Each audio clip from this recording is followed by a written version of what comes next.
Sababu 5 zinazofanya Simba kufanya vizuri kimataifa kuliko Yanga. Ni muhimu sana kufahamu kwamba zipo sababu 5 ambazo zinafanya Simba kufanya vizuri kimataifa kuliko Yanga, na hizi ndizo sababu ambazo zimefanya timu ya Simba kuwa kubwa kimataifa kuliko Yanga. Sababu ya kwanza kabisa ni sababu ya mashabiki kuwa na umoja. Mashabiki wa Simba ni mashabiki ambao wana umoja. Hata kama Simba itakuwa haijafanya vizuri kwa mechi ya kwanza au kwa kukutana na timu pinzani kwa mara ya kwanza kafungwa, lakini mashabiki wa Simba wanakuwa na umoja, haja ambayo inafanya Simba au wachezaji wa Simba kuwa na nguvu ya kupambana. Hii ni mojawapo ya sababu ambayo ulifanya Simba kufanya vizuri kimataifa kuliko Yanga. Na pia sababu ya pili ni sababu ya uongozi kuwa tayari kutoa pesa kwa ajili ya kununua wachezaji wazuri. Ni muhimu sana kujua kwamba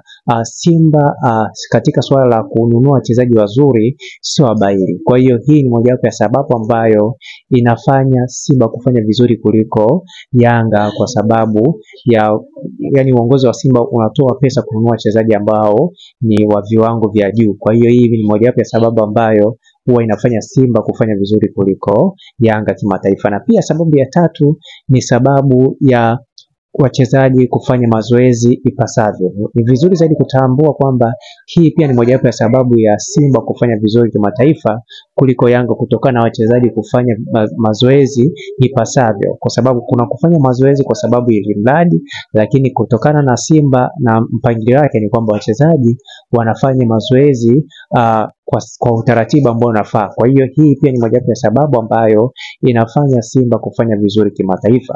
Na pia sababu ya 4 ni sababu ya wachezaji wenyewe kutaka matokeo mazuri. Ni muhimu sana kufahamu kwamba hii ni mojawapo ya sababu ambayo imefanya au inafanya Simba kufanya vizuri kuliko Yanga, kwa sababu wachezaji wanakuwa tayari kujitoa kwa ajili ya kuweza kuiona Simba inapiga hatua katika michezo ya kimataifa. Kwa hiyo hii ni mojawapo ya sababu ambayo huwa inafanya Simba kuizidi Yanga katika swala la kucheza vizuri kimataifa. Na pia sababu nyingine ya mwisho kabisa ni sababu ya wachezaji kushinda, yani wachezaji kutaka magoli mengi wanapokuwa wanacheza timu pinzani.